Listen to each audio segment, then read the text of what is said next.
What's up, everyone, and welcome to Chats. I'm your host, Dee Duvall, standing in for Samantha Tier. We attended the Madam Walker Legacy Center 95th Anniversary Celebration Press Conference with my guy, Kenneth Babyface Edmonds. Check out our recap.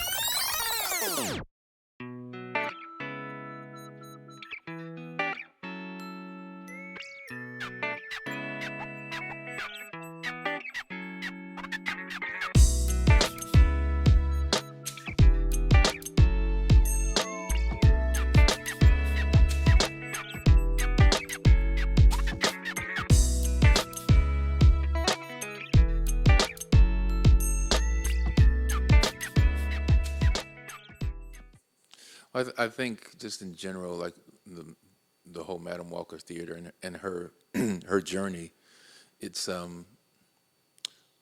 just a little surreal to even be standing in this building. And as a kid, I remember just driving by, and used to come by here all the time. My father, so I would come by here, drive by here all the time, and remember some of the acts. I think James Brown had played here a couple of times way back in the day, and so this was like the kind of place that you would think that as a kid, maybe one day I'll play it.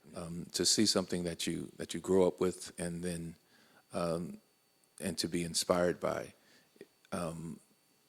Sometimes when you're actually the person that's doing the inspiring other people, you don't really think about it that way. You just kind of do what you do, and then when you look back at your life and see the people that you've touched, then you're proud of it. But while you're doing it, in my case, it's not like it's like I strive to do it. I just do what God has given me, the talents that He's given me, and try to be the best person I can be about it. And so when you look at everything and look how you've touched the world, then in that sense, it does inspire other people and other kids to maybe follow in your footsteps in whatever they would do.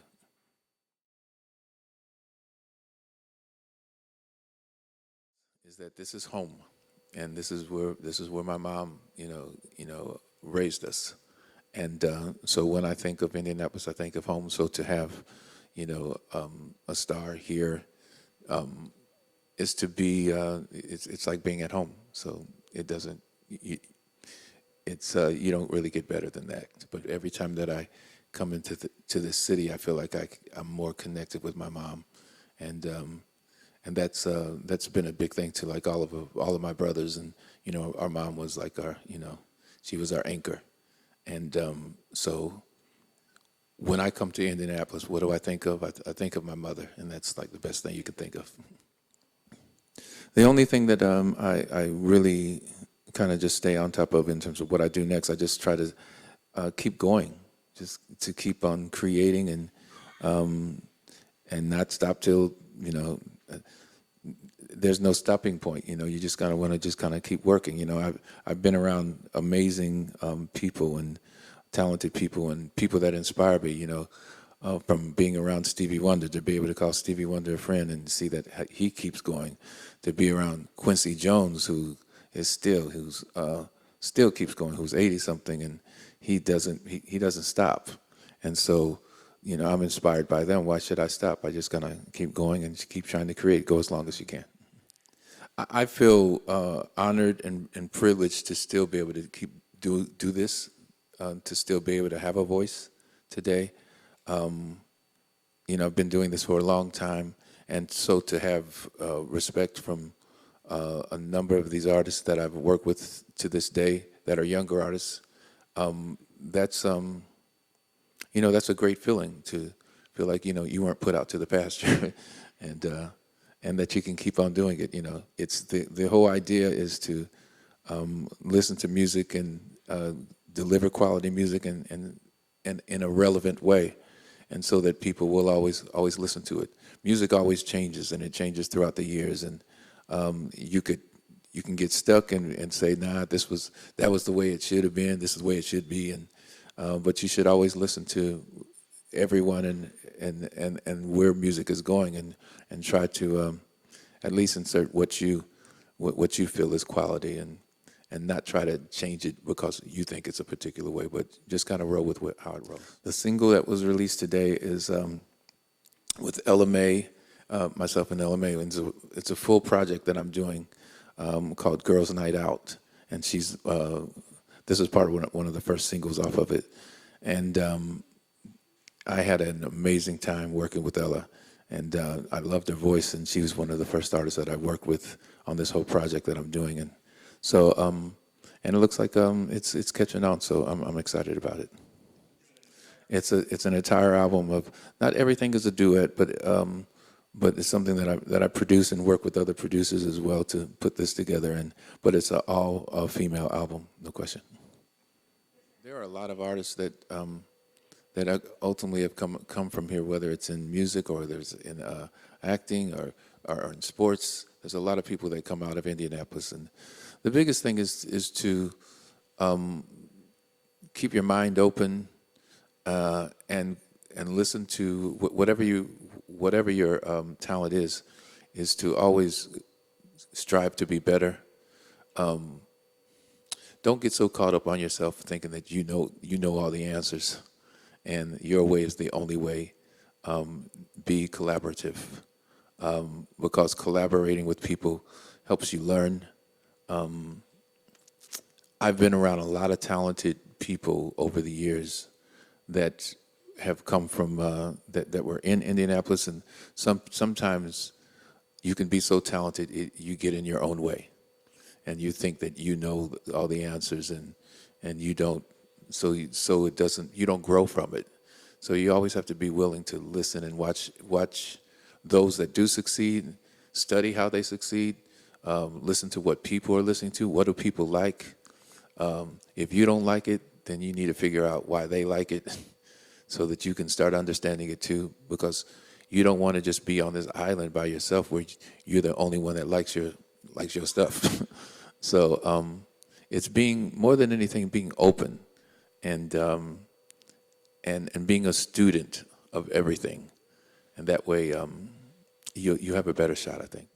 What's so interesting about Indianapolis, what makes Indianapolis unique, is that in growing up, there was music everywhere. There were bands. You know, all the kids wanted to play instruments, and so, as a matter of fact, I think when I was in ninth grade, I had a little band called the Edmonds, and we opened up. We were one of the groups that opened up for Curtis Mayfield in 1973, which was something that my good friend Charles Williams, he looked around the city and he did an audition for all the bands that were here, and there were like, at that point there were like 20 bands, you know, of people auditioning trying to do this, and so maybe about 5 bands actually made it. But the thing is, music used to be so. It was a big piece of Indianapolis. You could walk around the neighborhoods.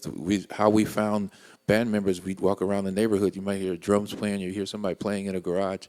You go find your other band members by just walking in your neighborhood. You could hear them practicing in their garages, and so that's how much music used to be. Now music has changed a lot now. So it's not the same as people playing instruments. People are now, it's all about programming, and so like it's in your computer, and it's hip hop, and it's so it's a different. People want to do music in a different way at this particular point. So it's not quite I don't know that everybody's looking to play an instrument the same way. Their interests aren't quite the same. So as much as, you know, we want to bring music to it, to the forefront, where what kids are interested in is a little bit different. So it would have to be tweaked to get their interest, because nobody's going to want to come in here wanting to play a saxophone quite the same. Might be one, but it's not going to be quite the same. So you have to change with the times and try to figure out how to make a program like that work. And so whether it's hip hop or whether it's R&B or whether it's pop, people always, there's always people that want to rap, and there's always people that want to sing. So there's always those options. So I think if music were to even ultimately get back even into the schools, that would have to be taken in mind as well, because it would pique their interest, and it would be, as we say, a safe place to go to learn and to just inspire you, and to maybe have a different outlook in terms of where you can go.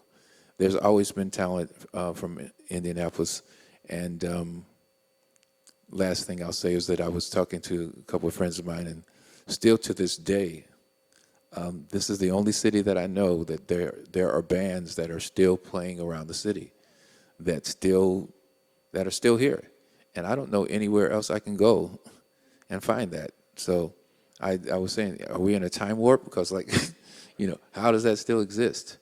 But I think it exists because there were so many people that grew up that were doing music that, once it's in you, whether you're successful in it or not, it's something that you do and something that affects you for the rest of your life. So, and this is a clear example of that. First, I want to say that as it relates to just the theater, the Madam C.J. Walker Theater, it is here not because of things that I do, but because of these ladies and the work that they do, that they keep it going, that they made it happen and make it happen. And because it's everyday people that actually kind of keep a place like this alive. You can be a celebrity and come in and say, hey, and then you go away, and then that's it. Somebody's got to keep it going. And so that makes it special when you do come back and you do help support what you guys are doing. And when you mentioned the acts, you mentioned Downstroke. I couldn't even think. I always messed that name up. But when you mentioned Downstroke, is actually, to be honest, I asked for Downstroke to play. Sid knows that, so I wanted Downstroke and Damon because a lot of those guys I played with. There are some guys that I actually played with in different bands over the years, and then of course Damon Carl, he's a new artist as well, and you want to support that. I was them at one point trying to figure it out, and the thing is with a group like Downstroke is like they're just so good. They're very good. There's like one of the best funk bands, and I don't ever get to hear funk anymore. So so I too am looking forward, to that, because I've been talking to my friend Sid Johnson for a while, saying, when do I get to see Downstroke? And then when this came up to play, I said, I only want to do it if Downstroke can open up, and it was, and I think that ultimately that is the spirit of how things should be for any of us that come back, and to have musicians still kind of share the same space, and because we all have something to give, and there's all at different levels, but we still have something to share. And so tonight will be a celebration of Indianapolis musicians and music that comes from all the years. These are the streets that I grew up in, and these are the guys that I played with and that I learned from as well, and they learned from me as time goes by. So music it just goes in one big circle, and so I think tonight will represent that in the best way possible, from a brand new artist to artists that were actually doing it before I was and still doing it, and then here I am, who just got a little luckier in terms of how things turned out for me.